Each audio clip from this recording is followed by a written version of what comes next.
Hello കൂട്ടുകാരെ, അപ്പോൾ എല്ലാവർക്കും എൻ്റെ പുതിയ വീഡിയോയിലേക്ക് സ്വാഗതം. ഇത് നല്ല ചേലൻ മാങ്ങ കൊണ്ടുണ്ടാക്കിയ അച്ചാറാണ് കേട്ടോ. അപ്പോൾ നമ്മളെ വീട്ടിൽ നമ്മൾ ഉണ്ടാക്കുന്ന മാങ്ങയാണ്. അപ്പോൾ നമ്മൾ പഴുക്കാൻ വേണ്ടി ഒടിച്ചെടുക്കുമ്പോൾ നിലത്ത് വീണ് പോകുന്നതും പിന്നെ ഇങ്ങനെ പൊട്ടിപ്പോകുന്നതൊക്കെ ആയ മാങ്ങകളാണ് നമ്മൾ ഇങ്ങനെ അച്ചാറിടാൻ എടുക്കുന്നത് കേട്ടോ.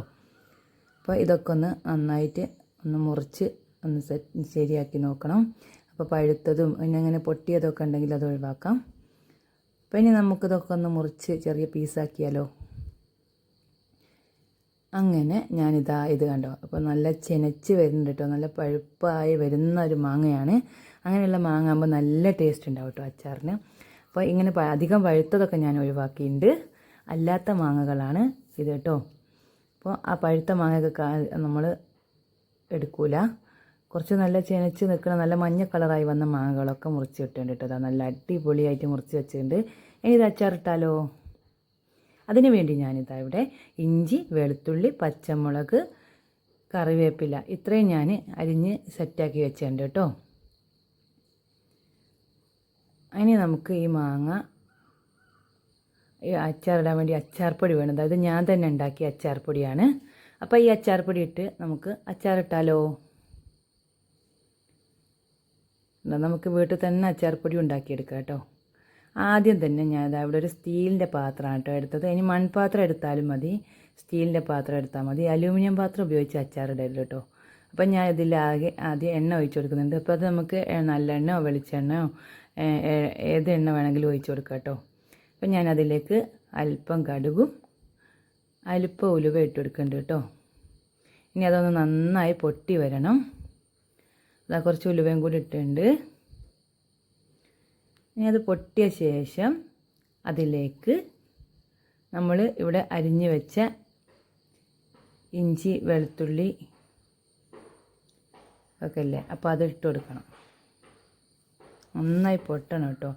ഇനി അതിലേക്ക് ഞാനിതാ അവിടെ അരിഞ്ഞ് വെച്ച ഇഞ്ചി, വെളുത്തുള്ളി, പച്ചമുളക്, കറിവേപ്പില ഇത്ര ഇട്ട് കൊടുത്തിട്ടുണ്ട്. ഇനി അത് നന്നായിട്ടൊന്ന് വഴറ്റിയെടുക്കാം. അങ്ങനെ നന്നായിട്ടൊന്ന് ഇഞ്ചിൻ്റെ പച്ചച്ചുവയൊക്കെ ഒന്ന് മാറി വന്ന ശേഷം അതിലേക്ക് നമുക്ക് അരിഞ്ഞ് വെച്ച മാങ്ങയും കൂടെ ഇട്ട് കൊടുക്കാം. അപ്പോൾ നന്നായിട്ട് വഴറ്റിയെടുക്കുക. വെളുത്തുള്ളിയൊക്കെ അരിഞ്ഞിടണമെന്നില്ല, ഇതുപോലെ അടർത്തിയിട്ടാലും മതി. അങ്ങനെ പച്ചമുളക് ചെറിയ ചീരാമുളകൊക്കെ ആണെങ്കിൽ മുഴുവനായിട്ടിടാം. ഇത് ഞാൻ അങ്ങാടി മുളകാണ് ഇട്ടത്. അതാണ് ഞാൻ അരിഞ്ഞെടുത്തത്. മഴക്കാലമായതുകൊണ്ട് ഇപ്പം മുളകൊന്നും വീട്ടിൽ കായ പിടിക്കുന്നില്ല, അതുകൊണ്ട് ഞാൻ വാങ്ങിയ മുളകായിട്ട് ഇട്ടത്. അങ്ങനെ ഇനി നമുക്ക് ഇതിലേക്ക് നമ്മൾ കുറച്ച് കായപ്പൊടിയാണ് കേട്ടോ ചേർത്ത് കൊടുത്ത്. കായം കുത്തി ചേർത്തതാണ്, അല്ലെങ്കിൽ കായപ്പൊടിയായിട്ടും ചേർക്കാം കേട്ടോ. ഇനി നമുക്ക് ഈ മാങ്ങ ഇതിലേക്ക് ഇട്ട് കൊടുക്കാം. അങ്ങനെ മാങ്ങ ഫുള്ളായിട്ട് ഇതിലേക്ക് ഇട്ട് ഇളക്കി കൊടുക്കാം. നന്നായിട്ട് ഒന്ന് ഇളക്കി കൊടുക്കുക. അങ്ങനെ വീണ്ടും നമ്മളിങ്ങനെ ഇളക്കിയ ശേഷം വേണം നമുക്കിതിലേക്ക് പൊടികളൊക്കെ ഇട്ട് കൊടുക്കാൻ. മാങ്ങ ഫുള്ളായിട്ട് ഇട്ട് കൊടുത്തു. നന്നായിട്ടൊന്ന് ഇളക്കി ഒന്ന് ജസ്റ്റ് വാടിയ ശേഷം ഇതിലേക്ക് നമുക്ക് എന്ത് ചെയ്യാം, പൊടികളൊക്കെ ഇട്ട് കൊടുക്കാം. നിങ്ങൾ ആദ്യമായിട്ടാണ് എൻ്റെ ചാനൽ കാണുന്നതെങ്കിൽ ഒന്ന് സബ്സ്ക്രൈബ് ചെയ്ത് സപ്പോർട്ട് ചെയ്യണേ. ഇനി ഞാനിതിലോട്ട് ഒരു 2 സ്പൂണ് മുളക് പൊടിയാണ് കേട്ടോ ചേർത്ത് കൊടുക്കുന്നത്. നമ്മൾ വീട്ടിൽ പൊടിച്ച് വെച്ച മുളക് പൊടിയാണ്. കാശ്മീരി പൊടിയൊക്കെ കൂട്ടി പൊടിച്ച് വെച്ച നല്ല മുളക് പൊടിയാണ് കേട്ടോ ഇട്ട് കൊടുക്കുന്നത്. ഒരു 2 സ്പൂണോളം ഇട്ട് കൊടുക്കാം. കാശ്മീരി പൊടി ഉള്ളവർ അത് ഇട്ട് കൊടുത്താൽ മതി. ഞങ്ങളിത് മിക്സ് ചെയ്ത് പൊടിച്ച് വെക്കുന്നതാണ് കേട്ടോ ഇവിടെ. ഇനി നമുക്കതിലേക്ക് എന്ത് ചെയ്യാം, അച്ചാർപ്പൊടി ഇട്ട് കൊടുക്കാം. അപ്പോൾ ആവശ്യത്തിനുള്ള അച്ചാർപ്പൊടിയും ഇട്ട് കൊടുക്കുക. ഇനി നന്നായിട്ടൊന്ന് മിക്സ് ചെയ്തെടുക്കാം. തീ ഒന്ന് കുറച്ച് വെക്കണം കേട്ടോ. തീ അധികം കത്തുമ്പോൾ അത് കരിഞ്ഞു പോവും. അപ്പോൾ ചെറിയ തീയിൽ വേണം നമ്മളിത് ഇളക്കിയെടുക്കാൻ. അപ്പോൾ അതിൽ എണ്ണയൊക്കെ ഉള്ളതുകൊണ്ട് അതിൽ നന്നായിട്ടൊന്ന് വഴറ്റിയെടുക്കാം. അപ്പോൾ നന്നായിട്ട് എണ്ണയിലൊക്കെ ഒന്ന് വഴണ്ട് വന്നിട്ടുണ്ട്.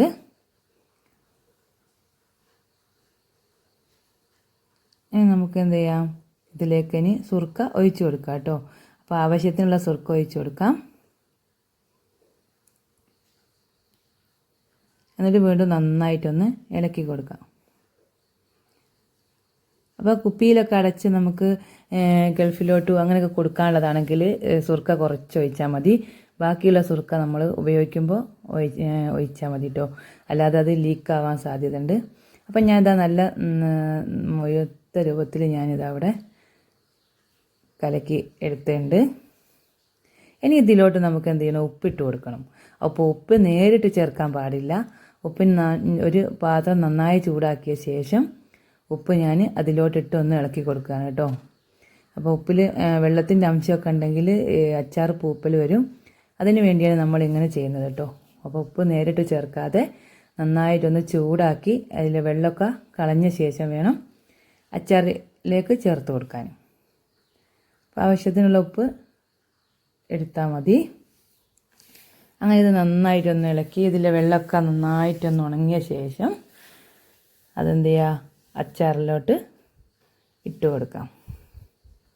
അങ്ങനെ അച്ചാർ ഒന്ന് നന്നായിട്ടൊന്ന് തിളച്ച് വന്നാൽ പിന്നെ നമ്മൾ അച്ചാറിൻ്റെ പണി ഇതാ ഇവിടെ കഴിഞ്ഞ് നല്ല അടിപൊളി ടേസ്റ്റി വായിൽ വെള്ളം ഊർന്ന ടൈപ്പ് അച്ചാർ ഇതാ ഇവിടെ റെഡി ആയി കഴിഞ്ഞ്. ഇനി നമുക്ക് അത് കുപ്പിയിലേക്ക് ഒഴിക്കുന്ന സമയത്ത് വേണമെങ്കിൽ സുർക്ക ചേർക്കാൻ, എന്നിട്ട് ഇതുപോലെ ലൂസാക്കിയെടുക്കാം. അങ്ങനെ എല്ലാവരും ഇതുപോലെ ട്രൈ ചെയ്ത് നോക്കുക. നിങ്ങളുടെ കമൻറ്റുകളൊക്കെ എഴുതി അറിയിക്കുക. അടിപൊളി ടേസ്റ്റി നാടൻ അച്ചാർ നിങ്ങൾക്കും വീട്ടിൽ തന്നെ ഉണ്ടാക്കിയെടുക്കാം. ഇതുപോലുള്ള അടിപൊളി വീഡിയോസുമായിട്ട് വീണ്ടും കാണാം.